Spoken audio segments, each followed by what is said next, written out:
So now we'll move on and I'll introduce Dr. Chris Dowdy. Dr. Dowdy is the Vice President of Academic Affairs at Quinn College, one of the oldest historically Black colleges west of the Mississippi River. He teaches about and works for equity, innovation, and justice in higher education and politics. He and Quinn College have been tremendous allies in the fight for equity in Southern Dallas. So thank you so much for being with us, Dr. Dowdy.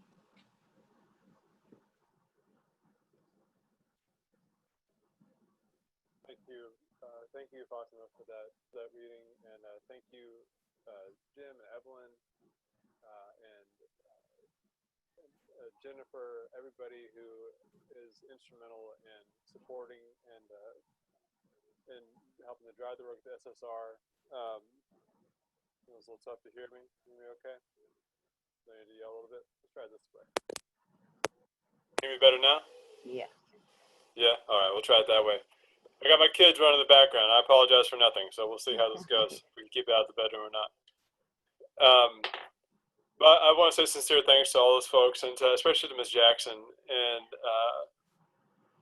you know, the people who are sort of orbiting around these issues. I see Pastor Ayers is going to be with us too tonight, which I'm always so glad to see her as a part of the conversation, and grateful for the work that Friendship West is doing. I want to mention Ms. Jackson and say a couple words about that real quick, because Ms. Jackson acted like a neighbor to us a couple of years ago when Jennifer planned for a batch plant to go in at the corner of 45 and Simpson Stewart, and you know, it became clear that we're going to need to really work together to get that thing stopped, and it was not appropriate for that neighborhood at all, and Ms. Jackson was a great partner in that, and shared with us about the Shingle Mountain issue when she came out to a meeting, and immediately folks started working on that, and you know, I'm grateful that people have been taking that seriously, at least her neighbors have. And you know, when we went to go talk to the commission, the zoning commission, one of these special meetings to try to get that thing defeated. It was a really interesting conversation, and the commissioners really did us a favor. A couple of them really said what they thought, you know, and the honesty was not what I wanted to hear, but it was clarifying. And I want to mention a couple of things they said that have stuck with me, and just to kick us off and sort of situate how we see our role here in the conversation about what happens with the future of planning and zoning and and the future of this neighborhood. One of the things that one of the commissioners said was that she looked at the map, and this was not a real neighborhood. You know, she could tell by looking at the maps that the neighborhood that we were talking about was not really a neighborhood when it came to these batch plants and Shingle Mountain and all this. And the other thing they said was that when I made a comparison, I'm an SMU graduate. And I made it out there with my PhD, which I'm proud of, and I had a great experience there.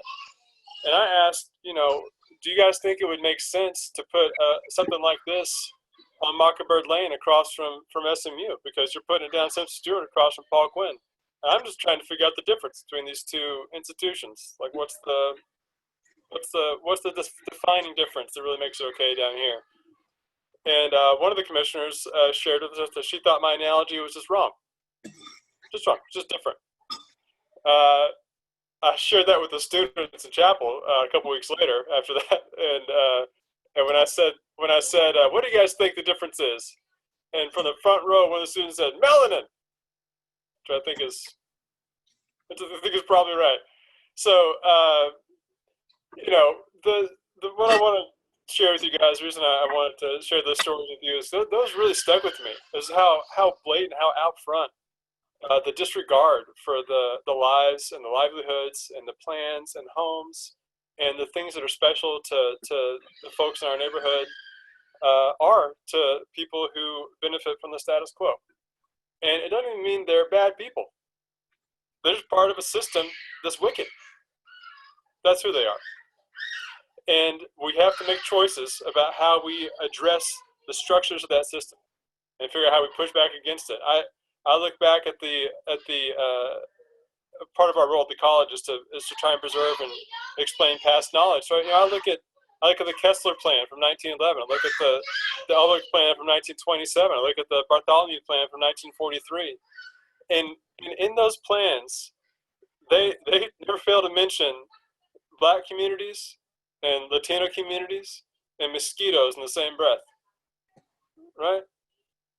I mean, they are worried about public nuisances and about public health, and they consider these neighborhoods a danger to that. And this is a self-fulfilling prophecy, because that is the way the city is planned for these neighborhoods to be treated, and that's what they become to the people that live there and call them home.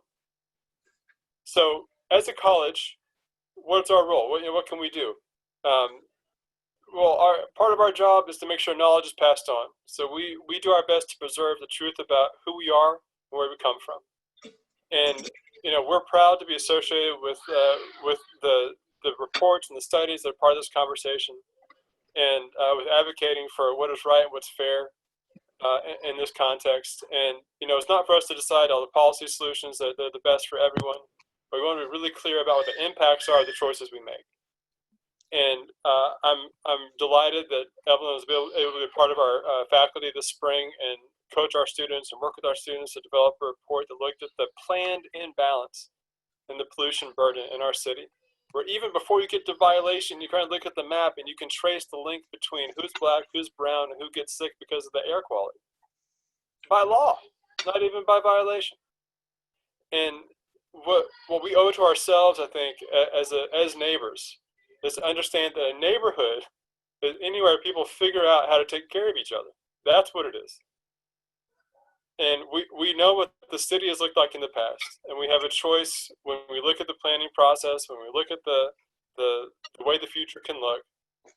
We can let ourselves be overwhelmed by the detail and the granularity and the bureaucracy and all the different pieces of the system that are designed sometimes on purpose, sometimes by default, in ways that crush people and that leave their will and their hope out of this reality. Or we can plan and we can organize and we can think and we can share information and we can get better at countering those forces. And our power, our understanding combined is really the only way we sort of make it a little more tolerable for us to have the lives that we all deserve. So we think everybody deserves fresh air, clean water, and healthy soil. We think this neighborhood does. It's a neighborhood like anybody else's. It's a real neighborhood. These are our neighbors, and we're proud to be associated with you and do everything we can to further the conversation about this really important issue. And we're grateful to be involved in this conversation. So thank you, guys.